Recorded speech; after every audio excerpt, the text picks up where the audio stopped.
Welcome back to the SMT YouTube channel. Folks, there's some stuff happening within the industry that's actually changing quite a bit. I want to discuss that here in this video.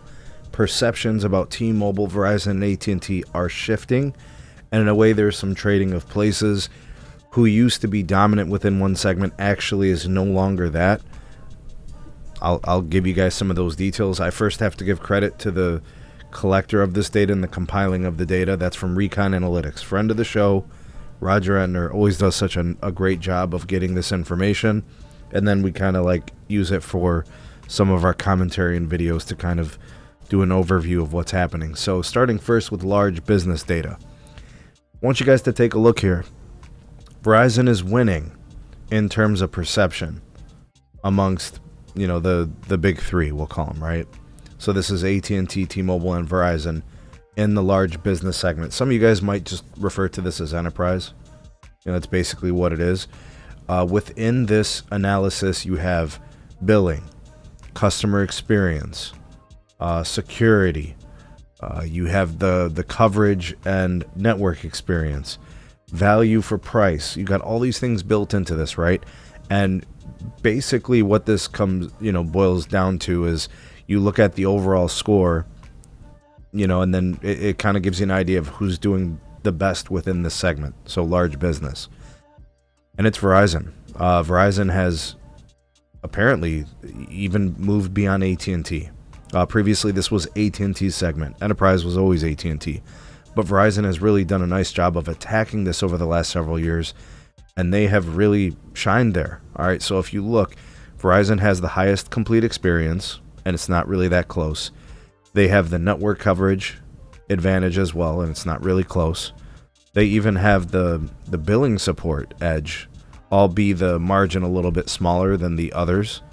Then the salesperson interaction, they slightly edge out AT&T with a score of 20 compared to the 19 for AT&T. Now, if you notice, T-Mobile is pretty far back in most of these categories.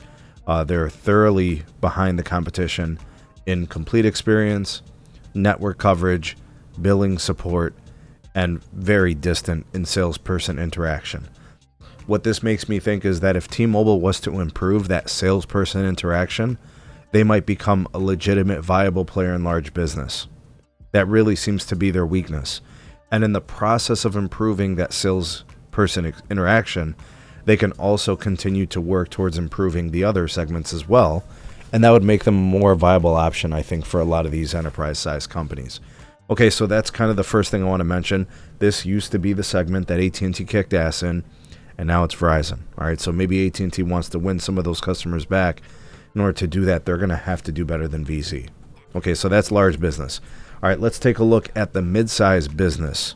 Okay, so these are not technically enterprises. These are much smaller companies, and you see kind of a different outcome here. Really different, actually. So the best performer, from what I could tell based on this data, appears to be AT&T. Historically, this was always Verizon, and it seems like that has changed. So it's almost like Verizon and AT&T switched places. Verizon used to be the mid-size winner. Now they're the enterprise winner, and vice versa for AT&T. Now they're the mid-size winner, and they used to be the enterprise winner. So total complete experience, the edge to AT&T over Verizon. T-Mobile kind of distant. Network coverage, AT&T and Verizon both scored 27. T-Mobile pretty distant. Security, AT&T edges out Verizon pretty well. T-Mobile slightly behind Verizon. And then for the salesperson interaction, AT&T wins there too. Verizon a little bit back by 3, and then T-Mobile has a negative score there, right? So T-Mobile's not really all that competitive in the mid-sized business. I'm guessing that it's probably better than it used to be, but I mean, overall, they're not really as competitive compared to Verizon or AT&T, and that goes for the large business too. All right, so I know T-Mobile says a lot about the large business space, and they say a lot about mid-sized businesses and how they're improving there. But according to the research and the surveys, they don't do that well, right? So maybe some of the things that T-Mobile's been telling us have been overstated. And then you have the small business, which gets some new players involved. You have AT&T, Verizon, and T-Mobile, but you also have Comcast and Spectrum here. And while they don't necessarily score as highly as the big three, they do have a presence. Okay, so let's take a look. In this particular instance, in the small business, the results, again, differ. Okay, so for complete experience, T-Mobile wins here. I think what it is because T-Mobile has done such a nice job in the consumer group that they automatically have a connection to the small business, right? Because those people who have them for their, for their consumer accounts are very much more likely to probably also utilize them and leverage them for business because of that relationship. So I think that's where T-Mobile does good there. So T-Mobile scores at 32, Verizon right behind them at 30, and then further behind them is AT&T at 24. And then you get your big cable players, right? Comcast and Spectrum at 19 and 20 respectively. Billing support, T-Mobile really taking care of business compared to the competitors, scoring a 20 while the rest of them are single digits. Value for price, T-Mobile the only company there of the big three getting into double digits, scoring a 12, AT&T a 9, and Verizon a 1. So there's something about the small business offers that Verizon is not doing well in terms of value. They probably want to improve that if they're going to fix the small business performance. Comcast got a negative score, and then Spectrum scored a 21. So actually, Spectrum appears to be doing the most for the small business. And then to round things out, the salesperson interaction, Comcast atrocious at minus 11.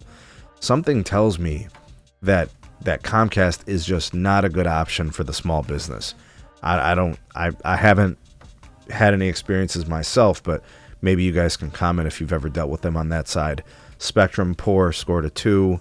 T-Mobile scored a 8, the best of the big three. Verizon a negative 3, which is bad. And then AT&T scored a 7. So if I had to kind of sum them up from the big three, I think T-Mobile is clearly the better option for the small business. And I think AT&T comes in just behind them, in second place as a viable option for small business. Verizon doesn't appear to be moving the needle there as much. And big cable, Spectrum seems decent in terms of their value offer, but Comcast seems like they're just kind of there and they're not really distinguishing themselves from anyone else. All right, so where am I going with all this? Why did I do this video? What does all this mean? Well, in small business, you've got options, but those options don't really seem to be great. It seems like the small business segment has the most room for share taking. But I would assume that T-Mobile's been doing most of that share taking. I don't know who's got the most business, because obviously that would involve legacy and kind of where things have been for the last decade plus. But currently, it looks like the sentiment belongs to T-Mobile in the small business. So AT&T, Verizon likely need to address that. And then from the midsize, really AT&T has done a nice job to change the narrative there. T-Mobile's still not really cracking that segment, and Verizon competing, but trailing AT&T now. So they switch places. And then from the enterprise, Verizon winning there, even surpassing the sentiments of AT&T, T-Mobile still a distant third. And I think that's worth the discussion in the comments. How long do you guys think before T-Mobile really cracks up this business segment? Small business, they're winning. When do they get involved legitimately in midsize and enterprise? And, do you expect Verizon to better compete now? They've got the whole shift and change with the new CEO and processes and reconstruction to their company. Do you think some of that will change how things are going? And do you ever think that cable will ever do something within these business segments? Let me know. Drop me some comments. And if you've ever dealt with any of these companies, small, medium, or large business, let me know what the experience was like. Let me know what their strengths and weaknesses were. But thanks for watching. Like, share, and subscribe. Check out some more videos. We'll see you guys soon on the next one.